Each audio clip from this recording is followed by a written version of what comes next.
A lot of things going on heading into Saturday's game against the Kansas City Chiefs. The Chiefs are lying. The Texans, will they be trying? And there's history between Andy Reid and DeMeco Ryans. Go inside the locker room. Yeah. Yeah. It's the locker room on YouTube. You know what it is. Let's get it. Hey, locker room. Yeah, we in the locker room. Texas talk. Yeah, you know what we about to do.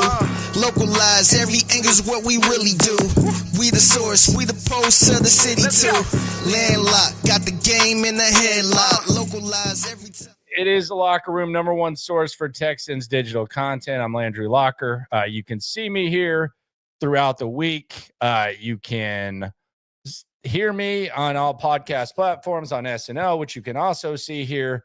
Everything from Spotify to Apple. And we got a lot to get into. And I kind of want to briefly touch on just the history of the Texans versus Patrick Mahomes. And today's news cycle was kind of intensified with the news that Patrick Mahomes was a full participant in practice today, which is good. That's great. I don't want Patrick Mahomes to get hurt. I don't think anyone wants the face of the league to be injured. It's better when Patrick Mahomes is on the football field. But let's just get this out of the way. They obviously are lying about him having a high ankle sprain, or I might even give him a benefit of the doubt and just say that they are strongly exaggerating. Because there is not a human being in the world, and I don't care how tough Patrick Mahomes is, I don't care how competitive Patrick Mahomes is, I don't care how he's gutted it out before against Jacksonville. If you have a high ankle sprain, you're not a full participant in practice 2 days later. It's not possible. And I brought this up earlier today, and I said that this just shows that they kind of lie. And someone said, "Well, you could tell he was hurt." Yeah, he was hurt. I mean, I see people roll their ankles, and it looks like they shattered every time you hoop at the rec. But there's a big difference between a really, really, really bad sprain or a sprained ankle and a high ankle sprain.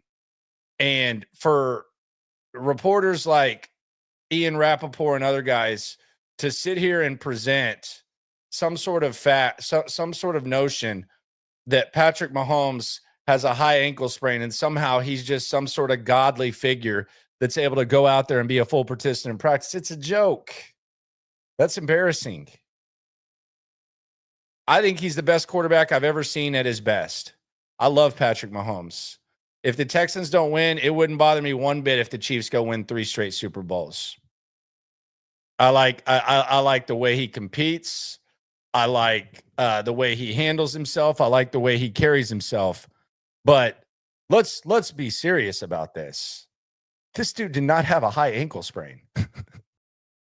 And for reporters who've covered this league for a long time to shape their lips to repeat that silliness is a joke.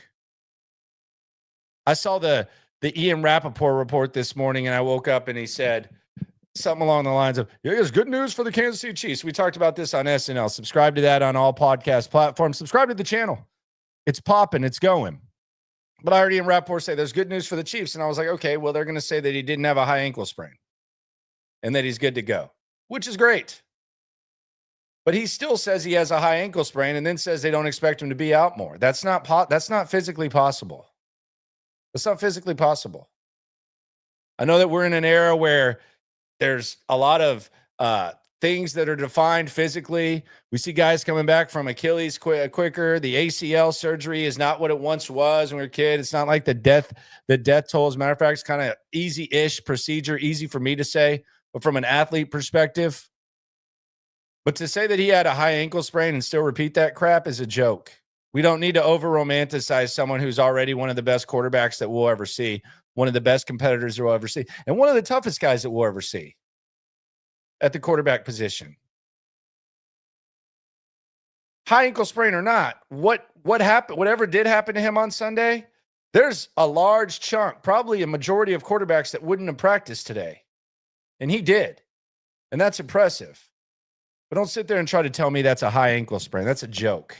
Get the hell out of here with that. And if you're an NFL reporter and you're repeating that garbage, that's a joke. And by the way, if you're one of the people who bet on the Texans yesterday because you saw that they were favored here, sorry about your luck, because that line shifted to 4. I would have still not touched it, even with Carson Wentz. But that lying, that high ankle sprain lie, probably cost some people some money potentially, or it damn sure made them make a bet that they wouldn't have made. But that's kind of why you wait till Wednesday. So I don't feel too bad for you. You just charge it to the game when it comes to gambling. But give me a break. That damn sure ain't no high ankle sprain. It is the Locker Room, #1 source for Texans digital content. Late night stream, Monday through Friday, 10:30. Appreciate y'all for coming through. DeMeco Ryan spoke today. I asked him about the Chiefs, just kind of their voodoo factor, the way that they kind of just find ways to win. And if there's like an intimidation factor, we'll hear what he had to say about that. CJ Stroud spoke as well, but I want to go through some practice observations today.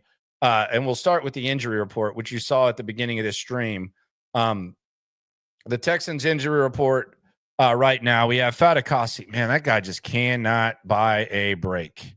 It seems like that guy stays on that injury report. He is on there all the time. He's just been banged up. He's been battling all year. So he did not practice with the ankle. They might need to shut him down the next couple games. Just let the other guys hold it down because, man, he is getting roughed up. Kenyon Green, full participant. Don't know if that impacts anything. I would hope that they're just going to stay with this version of the offensive line. John Mechie didn't practice, shoulder. Okay. Davis Mills, this was interesting. So Davis Mills didn't practice today. We've already seen Cade Stover, who was on the injury report with the illness, and apparently he had to get his appendix out. I don't know how long the healing process is for the appendix, but I doubt it's too good or too short. But I heard, and I don't know if this is true or not, so don't quote me on it, but just gossipy media types kind of speculating that maybe Davis Mills did too, which I don't know. That would be weird. And again, don't quote me on that. That's just like people saying stuff. But I don't know what's up with Davis Mills. We need to keep an eye on that because right now I think Keon Slovis is the other quarterback, and that's not good. But you know, CJ's gonna be fine. But I don't know. We'll keep an eye on this Davis Mills illness. I thought like 2 guys getting their appendix out at the same time would be weird. We'll just keep an eye on it. Hopefully you don't have to worry about it. Joe Mixon was arrested. He was a very active rester. He was cutting up with Nick Caserio during stretches, and he was on the side. He was moving around, actually doing some catching / steps, whatever. He was doing his thing. And then you had Delshawn Phillips did not practice with the foot. Juice Scruggs, he was getting some work on the side. No sign of Cade Stover. And you know who else was getting some work on the side? He looked like he was kind of intensifying things a little bit. Tegan Quitteriano. True story. Don't know what that means, but that looked like a guy who's ramping up a little bit, potentially trying to get on the field. And you know, that's kind of a running joke with me, Quitteriano season and all that. But I did find that rather interesting that Quitteriano was out there getting that work in. So that's what the observations were with the on the practice field. Really nothing else. It was a very inactive practice. Like nobody was really doing anything. Guys were wearing hats. It was actually a 30-minute practice. So it wasn't anything crazy. Let's hear from DeMeco Ryans, the head coach of your Houston Texans, what he had to say. I asked him about this Kansas City Chief voodoo as well, but let's hear what DeMeco had to say as he faces someone he knows very well in Andy Reid. Was actually one of Andy Reid's captains when he got traded there. So let's hear from DeMeco. Look at that game face right there. And I have an observation about this team. I think something has changed significantly in the last 4 days. I'll tell you what that is after we hear from DeMeco Ryans here in the locker room. Get your comments in. We'll get to the good ones and we'll keep it flowing. Take it away though, DeMeco. My bad. Coach, what do you remember about Andy Reid from your playing days? Yeah, from being with Andy for 1 year, just really respect the way he ran the show. He was a really great coach, did a great job of looking out for his players. Learned a lot from Andy and how he ran things. Just a ton of respect for him. He's been very successful his entire career. Talk about a guy who's detailed in every single thing, not only offensive football, but defense, special teams, like all across the board. Just a really tremendous football coach who's had a ton of success, and he loves to do it with a smile. So go ahead. What is it going to be like going up against him on Saturday? Yeah, it'll be. I've went against him before, so it'll be same. Like we're just trying to make sure our players go out and play well. It'll be about them, not so much about me going up against him. It'll be about our players just playing well and executing. Everyone's aware of the success they've had in Kansas City. When you're a winning team and a division champion like yourselves, and you play against a team that is the defending champs, how much does that help you guys because of the high standard they have and the standard you're trying to get to? Yeah, for us, we're excited to go and compete against a really good football team. It's been good for a really long time. So for us, just go out and play good football. We don't make it bigger than what it is. It's our next game. We understand the success that they've had, and they've earned it. Like, they've been really good.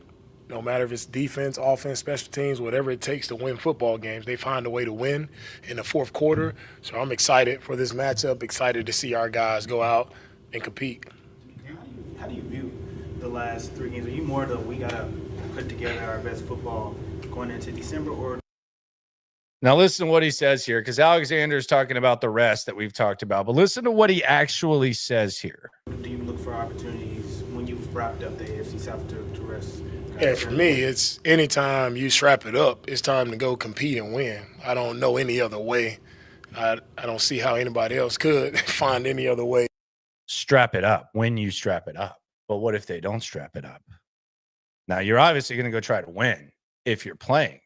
But he said, if you strap it up. He did not say, our guys are going to do whatever. Now, he does say you obviously physically have to do it, but if you strap it up. Like, our guys put a lot of work into going out, putting their bodies on the line to go compete. So that's what it'll be about, one game at a time mentality. Still hasn't changed just because, we won the AFC South. Our approach is still the same. Go out and play good football, get better in all 3 phases. You mentioned that with the 3 games in 11 days, the Miami game was more normal. And the Saturday game and the Christmas game is where things kind of get more condensed. How are you guys approaching it from a readiness standpoint to get ready physically, mentally, and logistically for basically 2 games in approximately 6 days? Yeah, the main thing is how we prepare for this game. I always say all the teams have the same amount of time that we have. So, of course, we're a day sooner removed from the game. So the main focus is about our guys recovering, taking care of their bodies, and just mentally being locked in into the game plan and what we're doing. And we'll continue to, enhance the game plan as we get further in the week. But everything about what we do and the amount of days we had to prepare is the same as Kansas City. So we'll do everything we can to make sure our guys are ready to roll. I know you probably saw Christian rehabbing and getting ready to stay ready, all that nonsense, but all that nonsense. We'll hear from Kunkel. He'll lay out the playoff scenarios, all that nonsense. Big win. When game time came, were you surprised at how in shape and ready he was to play as many snaps as he did? He didn't surprise me. I saw the work that he was doing on the side, and he looked ready a while back. So it just goes to the work that he put in. It was real. Like, he was working towards something. It was a real goal of getting back, not only just getting back to be back, but to get back and be impactful. And that's how he attacked the work. While nobody else was watching, he attacked it the right way. So when his time came, he didn't miss a beat. Whether Pat Mahomes is 100% or not, what are some of the challenges of defending him, all the things he does from the pocket, outside, and with his arm? Yeah, Mahomes, one of the best quarterbacks in the league, done it for a long time, done it at a really high level, and where he gains most of his success is just the keeping plays alive, like off schedule, keeping plays alive, their receivers and tight ends, they know how to uncover. They know how to find the open space and zone coverage, sit routes down. So it's a true challenge. It's going to take everyone, especially our D-line, the way they work. They have to work together. You try to keep him contained, but it's easier said than done. He still finds a way to escape, finds a way to make plays. It's going to take, a really tremendous effort from everybody, just being where we're supposed to be, playing discipline. It's almost like he knew he was going to play the whole time, because this was the news broke that he was a full participant. So this was DeMeco went before CJ, and then we walked to the locker room, and that's when the Mahomes stuff dropped from Schefter. So it's almost like he knew the whole time that he didn't have a high ankle sprain. Football for 4 quarters. Finding different ways to win. You mentioned Kansas City finding different ways to win no matter what. Is that something that comes with experience, or is there something that you can proactively teach your guys to put them in position to where that happens? Yeah, it all comes down to, at the end of the day, it's, guys understand situational football, right? Play smart, have great awareness in those situations. Where KC has won a lot is, they take advantage of the miscues on the other side of the ball, whether it's offense, defense, or even special teams. Like, you just have to be on the details longer. And that's where they've got a lot of people. They outlast people mentally, right? And not so much physically, but it's mentally. They're mentally stronger than the teams that they're going against, and they find a way in the fourth quarter to win games. Quarterback makes a play, Kelsey makes a play. Somebody's going to make a play, and it's not something you teach. I think it's just guys just understanding what's in front of them, and they know how to make the plays. Do you think that's kind of like a mistake thing where people see Kansas City and how they play, where maybe it causes you to do something that's uncharacteristic because you're a little bit intimidated by a team on that level? And is that something that you can stress to the team? And I'm not sure. For me, I just look at it all the same. Like, man, you go and compete. It's an opportunity to compete against one of the best that's done it. So you don't do anything different. You don't try to rise up to like, you just go out and play your game. And you play your game the right way. Like, they've been in a lot of tight games. They won a lot of games, most games in NFL history, right? Well, one-score games. So you don't have to do anything different. You just got to go out and execute better than Kansas City. I do think there's a factor where people kind of get nervous. And I think we even saw it with O'Brien in 19, where they got off to the big lead and then he just didn't know what to do with himself. We've seen them win ways in just craziest ways. I do think there is an element to that. Coming up, something different at the facility. I'll talk about that in a second. Let's hear more from DeMeco, though. The Chiefs have had a lot of success everywhere, but particularly at home. What have you shared with maybe some of your younger guys who've never played at Arrowhead about maybe what to expect in that type of environment? Nothing. Go play football. Wherever they line it up, we want to go play. The environment doesn't change who we are. Like, you go out and play football the right way. The ball is snapped. It doesn't matter. Like, you just got to go execute. Go ahead. With Titus moving from right tackle to left guard, can you kind of take us in some of the challenges for him? I know he's played left guard a little bit before for the team, but what does he have to kind of adjust and change from what he did at tackle to now at guard? Yeah, for Titus moving inside, first off is, thankful to him for making that move and transition. And as you mentioned, he's been in there before, so it's not totally new to him. Just things happen a lot quicker on the inside than the outside, right? Titus has that power and size to handle the big rushers on the inside. So I think he's a really good fit for being in there. Is just understanding how quickly those games and things happen where you have a little more space on the outside. You got more space, a little bit more time. In the inside, just have to have quicker reaction time. Would you consider going into KC in December like the closest thing you can get to a playoff atmosphere kind of game? For me, playoffs is playoffs. So we're not there yet. But it'll be a good atmosphere. They have a good crowd. It's a good place to play. They support their team really well, so it'll be a fun environment. You're talking about inside with Titus. How aware do you have to be on every snap where Chris Jones is and the damage that he can do up front? Chris Jones. Make sure you know where 95 is at all times, man. Chris is a outstanding player. Size, strength, like pass rush ability. Not only inside, he lines up outside, can get it on the edge as well. Does a great job of batting passes down. Just totally impacts the game for them, and you see why he's been a dominant defensive tackle in this league because just his pure will, strength, everything about him. Like he's a great player. So for us, you have to have awareness where 95 is. No one can fall asleep on 95. You got to make sure you're aware, and you got to go challenge them. You got to compete. And that's what this game is about, and that's what I'm most excited about. They have really good players. We got good players. Let's put the ball down, compete, see what happens. Now, this is interesting, and I dug this up, and Stutz gave me the assist, so it is notable, and it's at Landry Locker on Twitter. SNL. Be sure to subscribe to the channel and the podcast on all formats.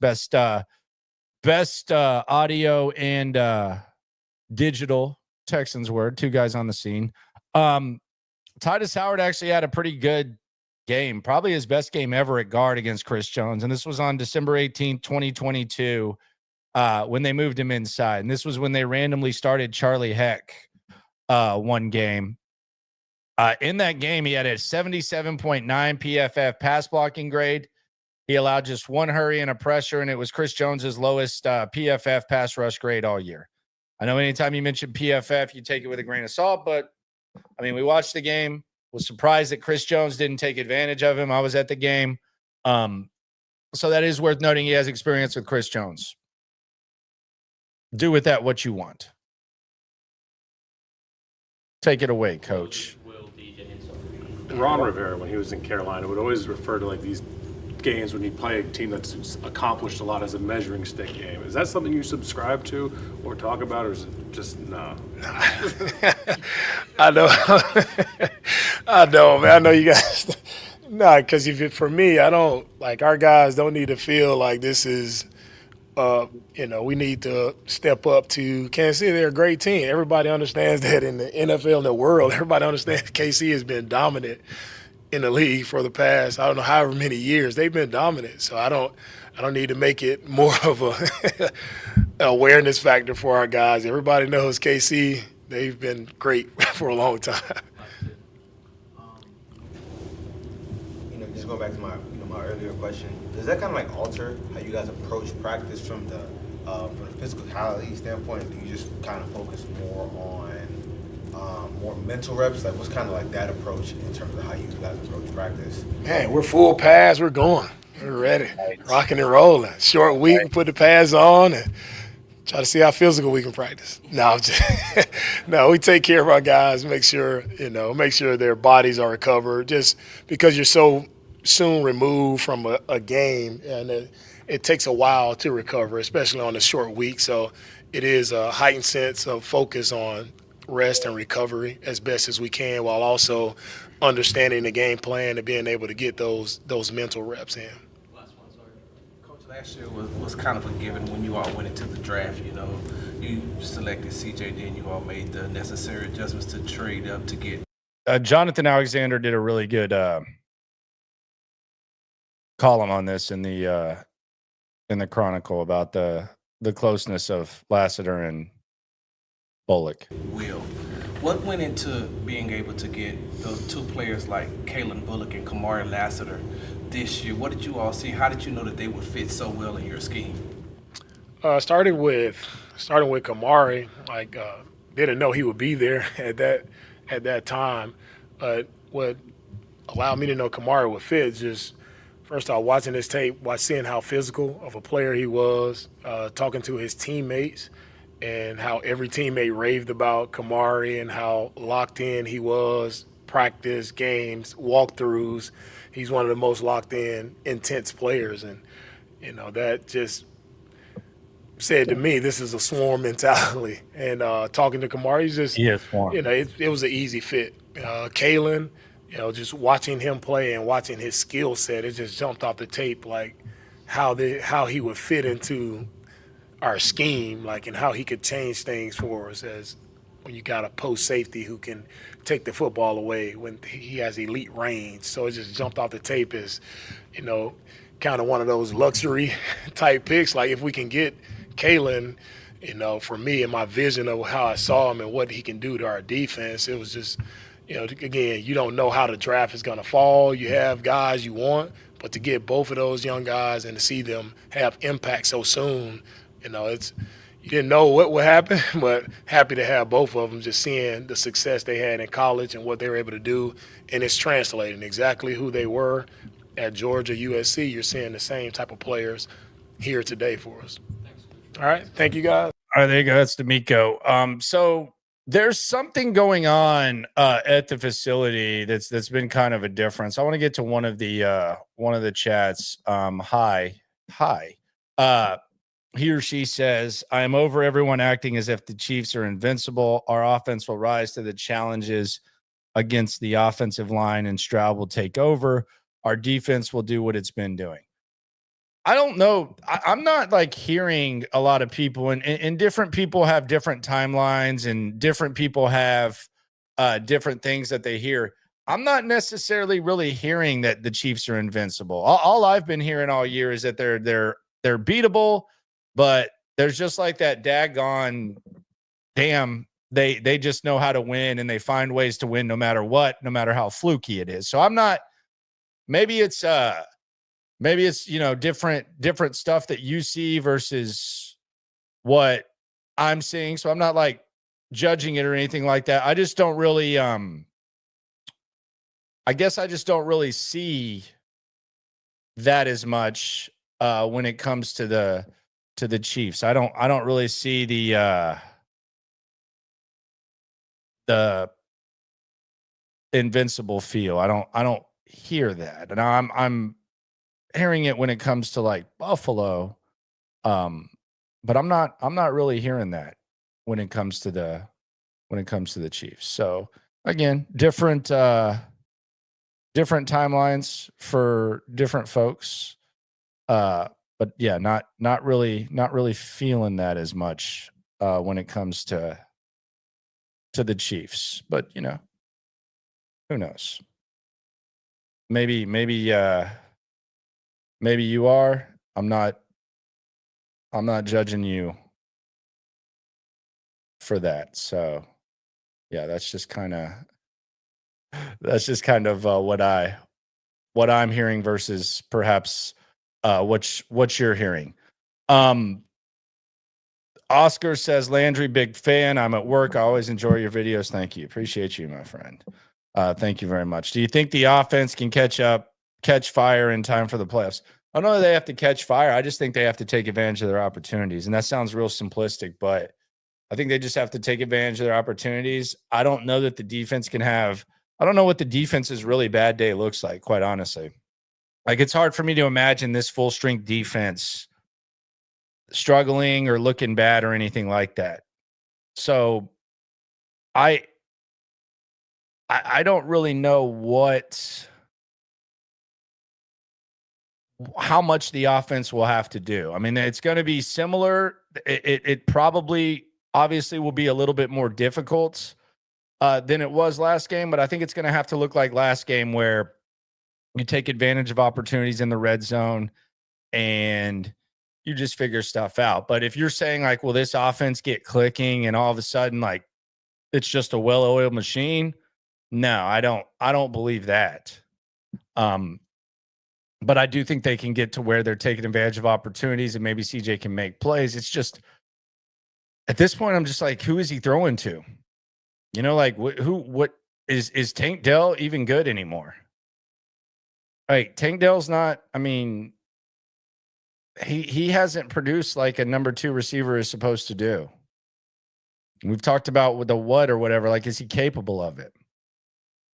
I just don't. I'm watching Tank Dell this year and watching the way this offense goes. Like, I don't feel like this is a man they need to give Tank Dell more opportunities type of vibe.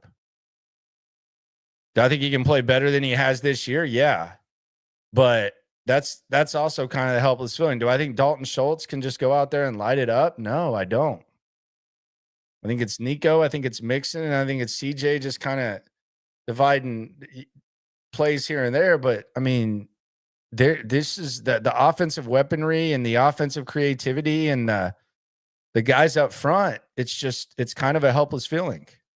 But who knows? Speaking of feelings, I've noticed something different about this Texan squad lately, and it's extremely noticeable when you're at the facility. And I think you guys can probably feel it when you actually hear them talk. But it's really obvious that this Texan squad is a lot more confident, and they come across as a lot more loose than they were before the bye.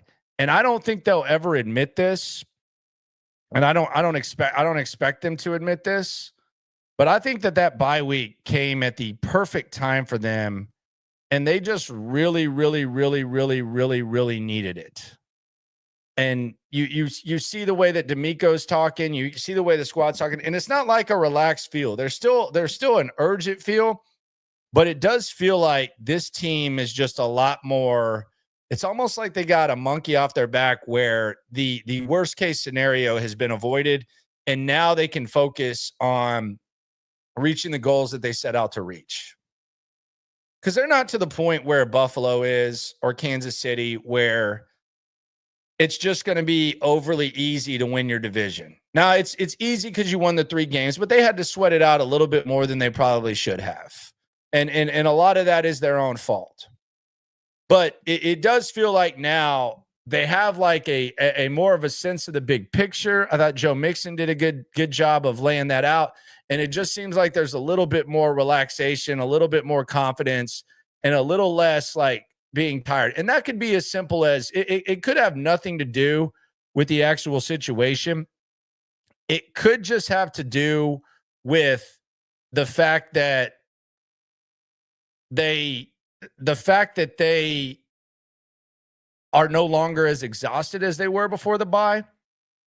But there's definitely a different vibe, for sure. And I think you can kind of feel that this Texans team is a lot more relaxed, and you can kind of see that. We heard from DeMeco Ryans. Let's hear what CJ Stroud had to say. He met with the media types as well. CJ Stroud, year 2, first time he's going to face Patrick Mahomes. CJ versus Patrick Mahomes, volume 1. And I kind of want to go through the wild 7-year experience of Patrick Mahomes and the connection to Houston. We'll get to that in a sec. But first, let's hear from the quarterback round here. Let's hear from CJ making the walk-up. When we look at the matchup with the Chiefs, is this one of those games where, it is a regular season game, but still they're the defending champs, and it's a bit of a measuring stick game? Yeah, I mean, I think every game is that, to learn where you match up against guys, and I thought, on film, they have a lot of great players. They play well together. They've been playing together for a long time, and just add, new pieces that fit their system well. So, I think they do a great job, and, excited to match up against them. CJ, on the when you and Will came in together, and you all are really close. Do you see that same thing from Kalen and Kamari? Yeah, I do. Yeah, those dudes are like twins, man. Like, they literally wear the same clothes. Like, they come wearing the same shoes to games. Like, it's funny. They're definitely 2 guys with just a lot of confidence, and like they had more confidence I think me and Will had. At least I know they had more confidence than I did last year, and it shows on the field. So I'm just super happy for them. Super proud of them and just how they approach the game and how they been able to take off running. And I'm just really excited to see what they do in their career and hopefully be a part of it for a long time. The way they're playing, when you were going up against them in training camp, is that something that you see, that you've seen then, that the way that they're playing now, you've seen that building up? Yeah, I definitely felt it then, and even in college, like playing against Kamari, and then seeing Kalen, growing up in high school in the 7-on-7, tournaments and stuff, and then you see him at USC.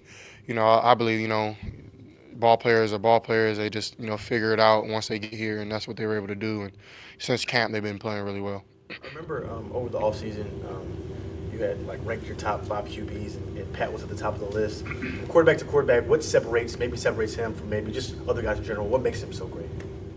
Just his ability to win. He's just a winner, and at the end of the day, like finds a way to get it done and makes when those critical situations happen. He's somebody who really, really, really knows how to get it done, and it's really cool just to see how creative he gets. And I think Andy Reid does a great job using him the right way and putting him in positions to be creative. And their defense holds up a lot as well to give them opportunities to take shots down the field and have all these crazy plays and motions. And so I mean they play really good complementary football, and I think that's what sets them apart is his ability to win when it counts. How do you feel like the team is preparing for the second and third part of the 3 games in 11 days? How do you feel like the team's approaching practices, things of that nature, logistically getting ready for a kind of grueling stretch of the season? I can only speak for ourselves, but we're still trying to get our bodies back right, and it's quick turnaround. Getting your mental back is just as important. So you probably do less active things and more walkthroughs and more mental than physical. So I feel like that's the way you can save your body, but at the same time get those good practices in and those good habits throughout the week so you can play on Saturday. Yeah. DeMeco was talking about number 95, Chris Jones, and being aware of him during and after the snap. What are some things about him that kind of jump out? His ability to get off the ball, and they use their silent cadence really well, able to hide it, and he does a good job of using his hands, and I'm, a big fan of his. He does a great job and has been doing it for a high level, for a long time, and just pops out on film and, makes a lot of plays for them. Even when he doesn't make the play, he's taking on double teams, giving other guys one-on-ones and things like that. So, yeah, he does a really good job. It's a long season, man. Is there anything that this part of the season that kind of refuels you? Anything special that you may have even learned since you've been in the league that helps you kind of stay? You're talking about keeping mentally sharp for this part of the season. I would say just having the opportunity postseason is available, and this is going to set us up for our seeding, the relaxation right here. If we play home or not multiple times, so our destiny is really in front of us, and we're able to do what we want to do, to be really great. But at the end of the day, it's all about getting in, and we're able to do that, and but that's just the start. That's one of our goals now. We're trying to go get more. You got it. I think this team is special enough to do that. So we got to just be hard on ourselves. Too strained mentally, too strained physically, to push over that hump. Because I think we're still a young team. Still building around each other. A lot of guys haven't played with each other for a long time, and you look at the Chiefs and the Ravens, and a couple guys on the Steelers, and these good teams have been good for a long time. They keep guys around and just add on pieces, or they've been able just to build that chemistry, coaching and players wise, and I think that kind of shows in December and January. So I think we'll be able to build on what we did last year, having a second year in, and be able to build that chemistry some more. Can you talk about the challenge for the offense to getting a really loud stadium? How ready do you think you are for that? Yeah, we're preparing for it. Definitely. I've heard a lot of great things. It's an exciting place to play and loud. So he's pumped. Got to be ready, for all that, and doing our preparations for that throughout the week. We haven't gotten to talk to you since you did clinch the division. Have you had any time to kind of go back and reflect on the success that you've had over your first 2 years and being able to win the division? Your rookie year and now in your second year as well. Not really. It's cool. It's a blessing. I was talking to LT about it earlier. I think this is his first time doing that. And I don't want it to ever become just we want it. No, it's important and it's huge, to win the division and win it this early, and to put ourselves in positions to make the postseason is definitely dope. So I haven't had time to really reflect, just having one day off. But I'm very, very happy and blessed, and just very grateful for the opportunity to play for this organization, and hopefully put another banner up and try to do even more than that. We just don't want T-shirts and hats. We want to get some hardware. So that's always the goal. And now we gotta go out there and do it. Going up against a team that has had that type of success, that set that foundation early to build on. Is that the same thing that you see with the Houston Texans, especially the success that you've had the first 2 years here? Yeah, that's the goal, for sure, is build a dynasty type of thing, and to see Mahomes and Andy Reid do that, be the face of their franchise, and I definitely, that's a inspiration there, and I think they do a great job of doing it humbly and, every week showing up and not taking the game for granted, playing it the right way.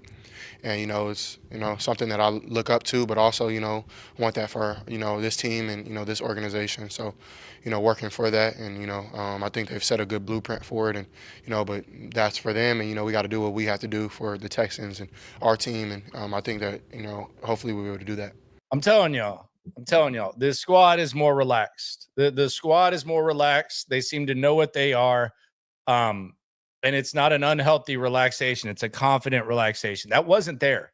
That lull that they had before the bye week, it was rough. They were exhausted. They were tired. They looked physically drained. They didn't really have a grasp of the big picture. I mean, CJ Stroud came out and said, I want to try to have some fun. DeMeco was getting a little bit testy. Like, there is a sigh of relief right now. And this is still a young team, and they're figuring some stuff out.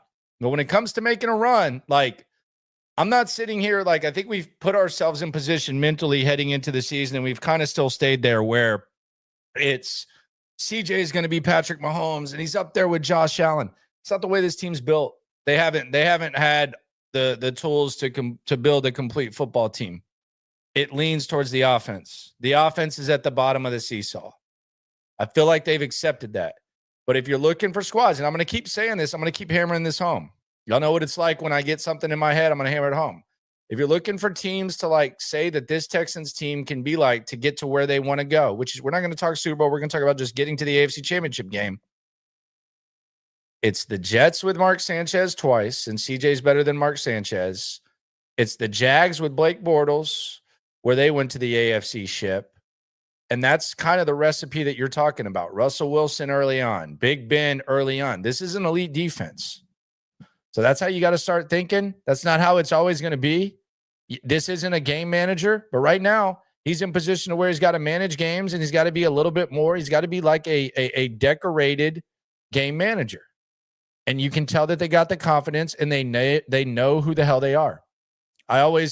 One of my good friends, he always talks about the thing that he values the most in people that he talks to and successful people is they have a good sense of self. Now, some people will have, irrational, delusional, false confidence, and sometimes that'll drive you home. But I think when you have a sense of self, especially if it's a team, then that's where you need to be. Now, does that mean that you guarantee to make a run? No. But this team has a sense of self, and they know what they're doing. Take it away, CJ. Coming up, you played on a lot of big games throughout your career, dating back to Ohio State. How much did playing at Ohio State kind of prepare you for a lot of these pressure moments?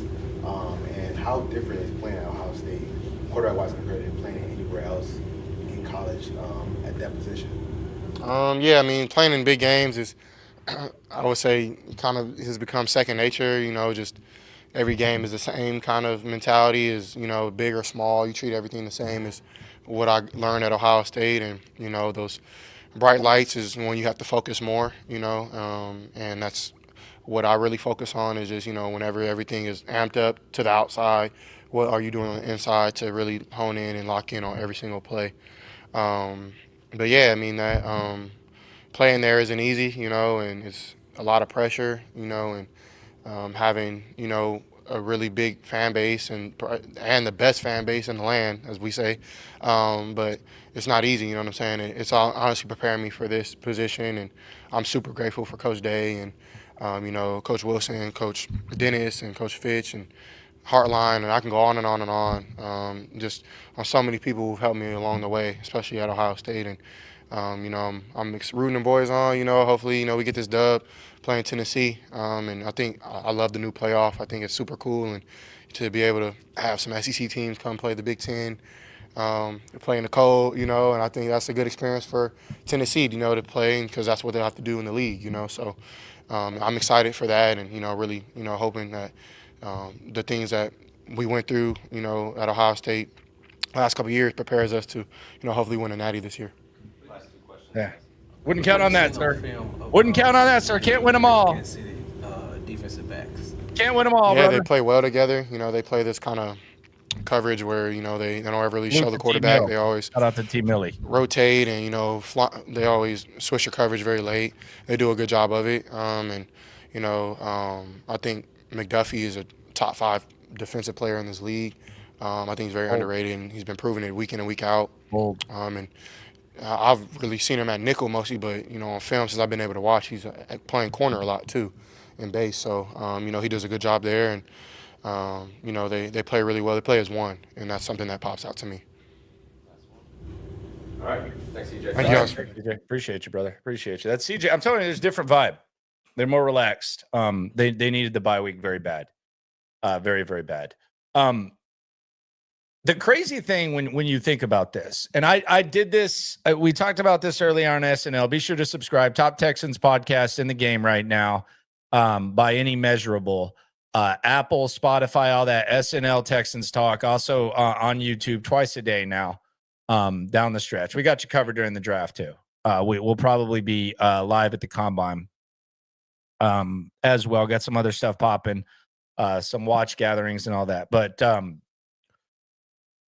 let's just look at this. And a lot of times, like, a long period of time seems like a short period of time, and a short period of time seems like a long period of time.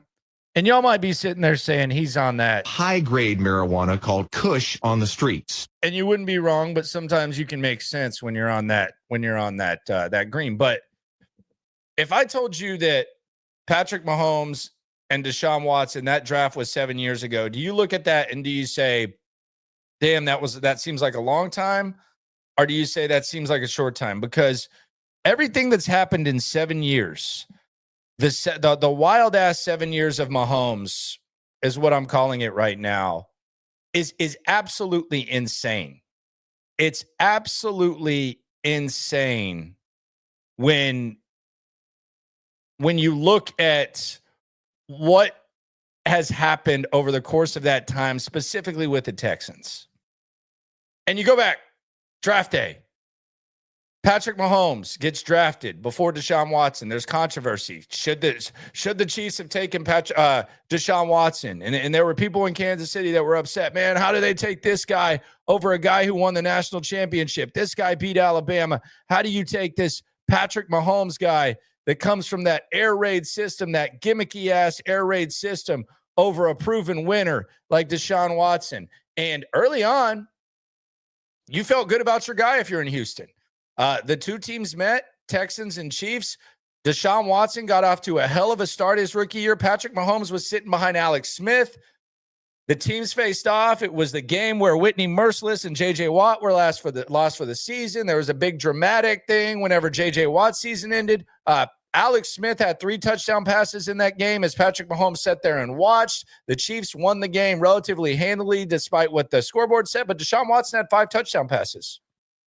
And it was, the conversation was, damn, it looks like the Texans might have gotten the right guy. This Mahomes guy can't even start over Alex Smith. And the Chiefs that go on, they win a playoff game. You get a little peek at Patrick Mahomes. Deshaun Watson tears his ACL, but he's coming back the next season, and Deshaun Watson is the toast of the league. This Patrick Mahomes guy, we don't know what the hell he's going to be. And Patrick Mahomes sets the league on fire immediately, but it's not like you're sitting there saying you're not pleased with Deshaun Watson. The Texans go 11-5. There's kind of a Deshaun Watson saves all butts factor. There's also a narrative that, and I'm not a bad one, that Patrick Mahomes is in a better situation based on the weapons, based on the offensive mind. Andy Reid versus Bill O'Brien. That's a big mismatch. He has Tyreek Hill and Travis Kelce, although Will Fuller and DeAndre Hopkins were a hell of a duo. But you aren't displeased with having Deshaun Watson and them having Patrick Mahomes. Matter of fact, you're kind of riding and dying with it. Then we go to 2019. 2019, these two guys meet for the first time. Texans actually go to Kansas City. They beat the Chiefs. Deshaun Watson and Patrick Mahomes. The hype is these guys are going to be meeting for a long time. These are two of the future faces of the league. God, it's going to be fun to watch these guys go to war and do battle. And they did battle in the divisional round. 24-0. Texans get off to a nice lead. Deshaun Watson finds Kenny Stills' first drive of the game. I only remember this because I was in Las Vegas and I cashed that ticket. I bet $20 on Kenny Stills to score the first touchdown. I think it was like a $300 ticket. I remember that. And then who could forget 24-0, which might have been one of the bigger blessings in disguise, because I think it officially ended the Bill O'Brien thing. And you kind of saw how nervous he was, and it really just he was a broken man after that, because he'll never admit it. Bill O'Brien pissed his pants after they got off to the 24-0 lead. He didn't know what to do. And this is the same season where they went for it on 4th and 2 to ice the game in Kansas City. As soon as he got that lead and he could taste that he was going to be going toe-to-toe potentially and be on the big stage, he'll never admit it, and I wouldn't either, because I would be so embarrassed if I were him. But he pissed his pants and he was nervous. He said he didn't have a play. He was scared. And he wasn't built for that. But the Texans lose to the Chiefs, and again, what is the narrative? What is the commentary? Man, these two guys, this Mahomes and Watson guy, this is gonna be a battle forever. This is gonna be a long time battle, to the point where the NFL opened the next season, and it ended up being a COVID season. It ended up being kind of awkward, but they opened the next season with Texans versus Chiefs. Remember? But that was the beginning of the end. Patrick Mahomes continued to do what he did. Kansas City continued to win championships. Texans start out 0-4. Deshaun pads his stats, but then he wants out of town, and that's the end of that whole thing.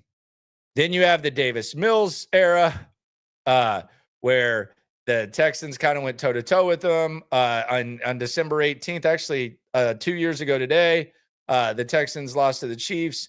And now we have C.J. Stroud versus Patrick Mahomes Volume 1. It is a wild, wild, wild 7-year stretch that we're looking at with the history of Patrick Mahomes. And you look at this guy and you say, this is one of the best to ever do it. And it's only been 7 effing years. That's crazy. That's absolutely crazy. Insane. 24-0 shouldn't make you depressed. You should be happy, because Bill O'Brien was going to lose to Mike Vrabel. It was going to be a disaster. They were going to lose to the Oilers, old Oilers / Titans at NRG. You would have been pissed. And Bill O'Brien was not built for the big moment. You had to take some steps back. Deshaun Watson kind of exposed himself too. Many times, allegedly. But I mean, kind of exposed himself as kind of being a little bit materialistic once he signed the contract.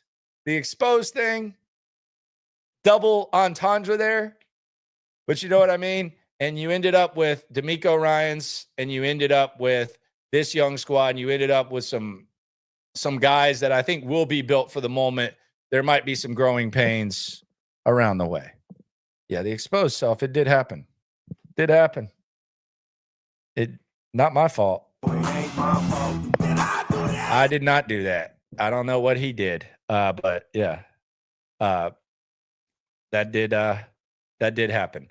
So playoff scenarios. I thought pretty Will Kunkel laid this out pretty nicely. So we're going to pull up Will Kunkel. Man, he uses a lot of hair product. He's on Fox 26. Look at that. Look at that professionalism right there. Let's have Will lay out the playoff scenarios, because I thought he did a really good job at it. Take it away, Will. Texans are the AFC South champs after they beat the Dolphins yesterday and the Colts lost in Denver. That guarantees them at least the 4 seed and a home playoff game. This is what it looks like as it sits right now at home against the Ravens, week 1 of the playoffs. But the opponent really could be anyone the way this all shakes out, except for the Chiefs. They're just too far ahead of the game right now.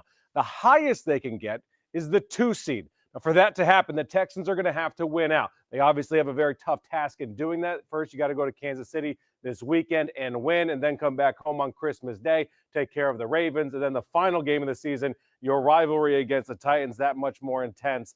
So I'm going to give them a win. They finish the year 12-5 if they win out in their final 3 games of the year. But with that being said, they're also going to need a little bit of help. So let's undo the jacket and let's start breaking this thing down.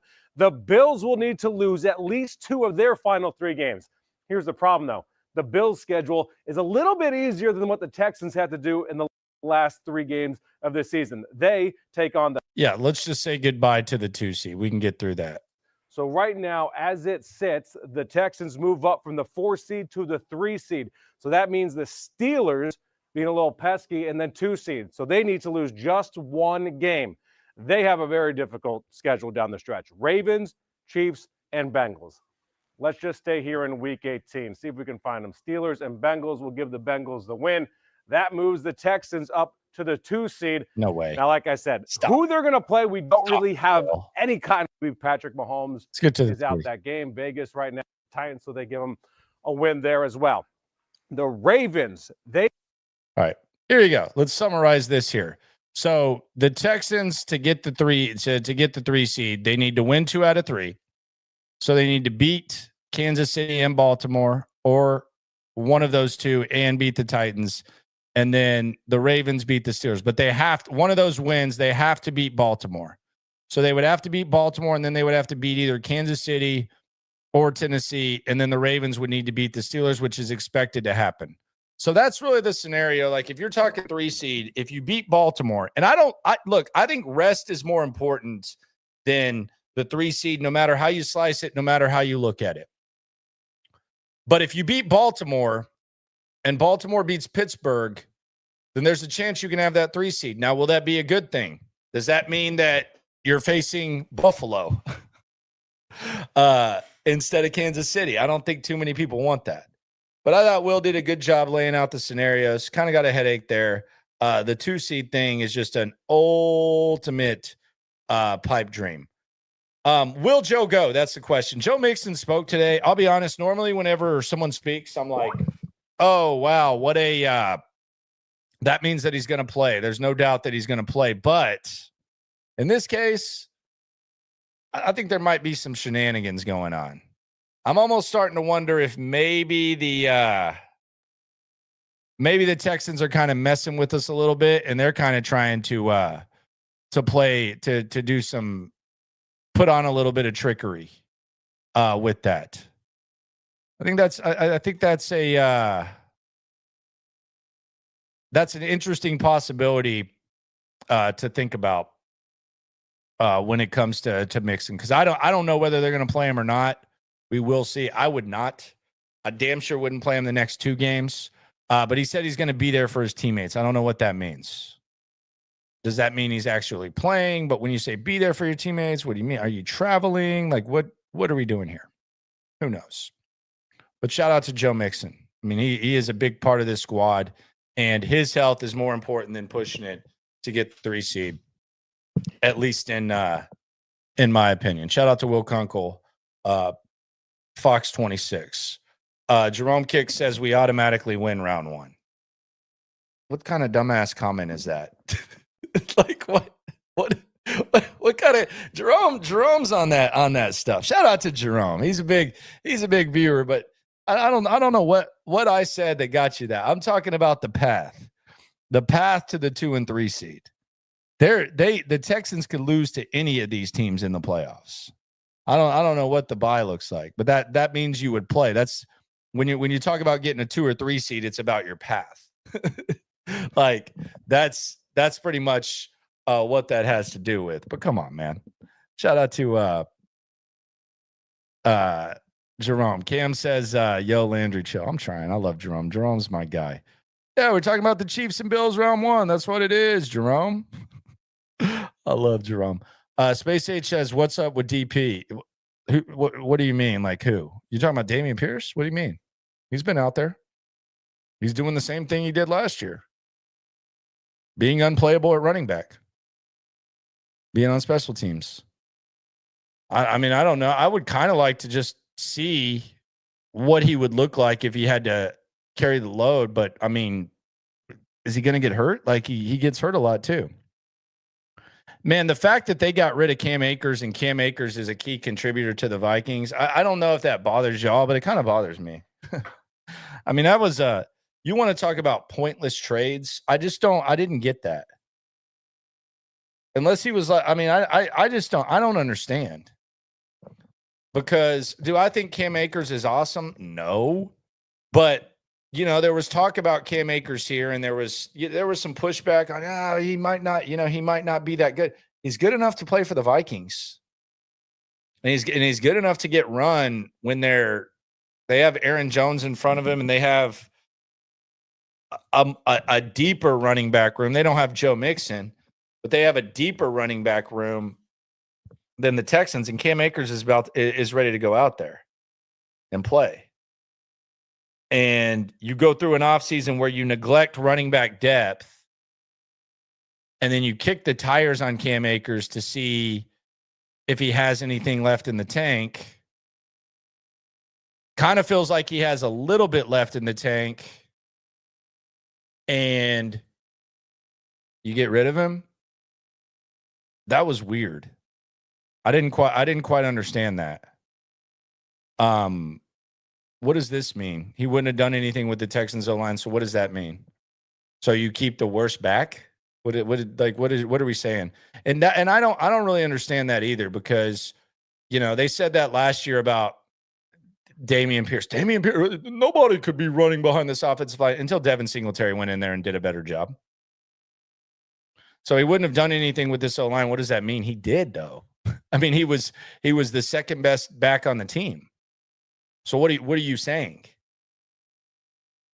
He did he did more than the guys that are in front of him.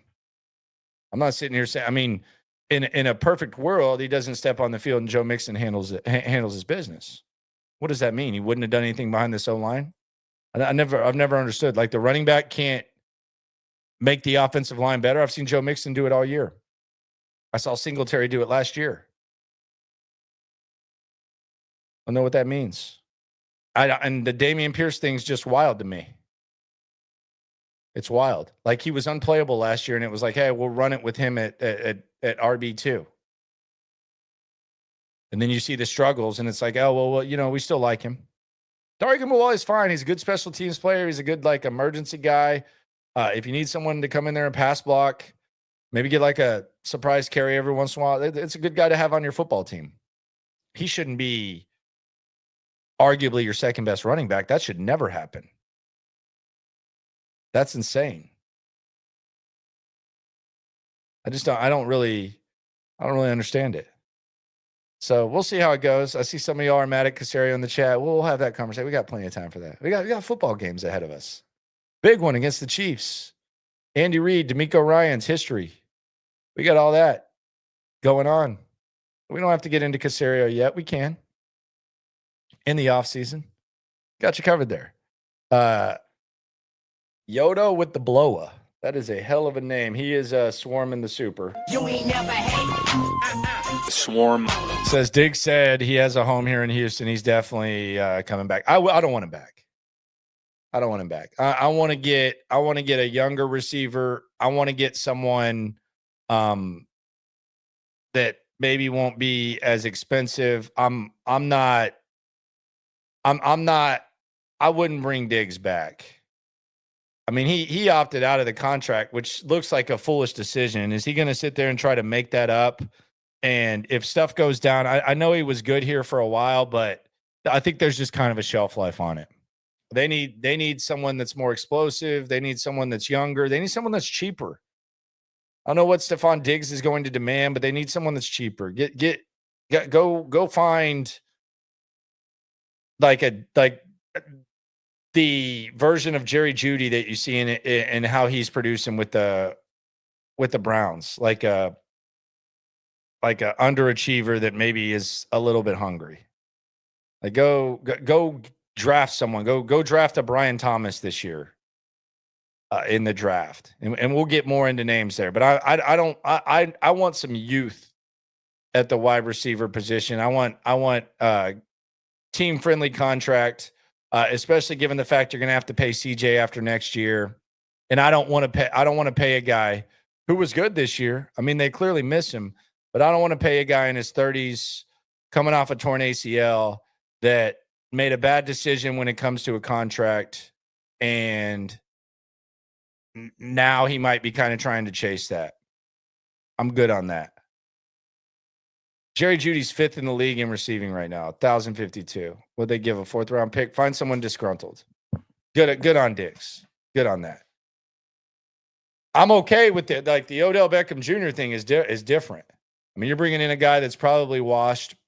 Mechie's banged up. Woods is banged up. They're not that good. It's No commitment. It's hardly any money. It's just for the rest of the season, and it's right now. But they need to proactively address the offense the way they did the defense.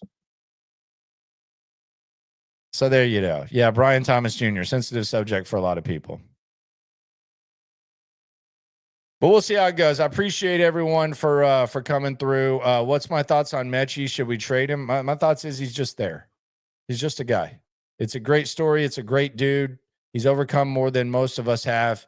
He's not a quality number 3 wide receiver, and he's going to be fighting to make the team next year. Appreciate y'all for coming through. Subscribe, like, right along. Always remember, when it comes to this Texan stuff, we're all in it together. What a week.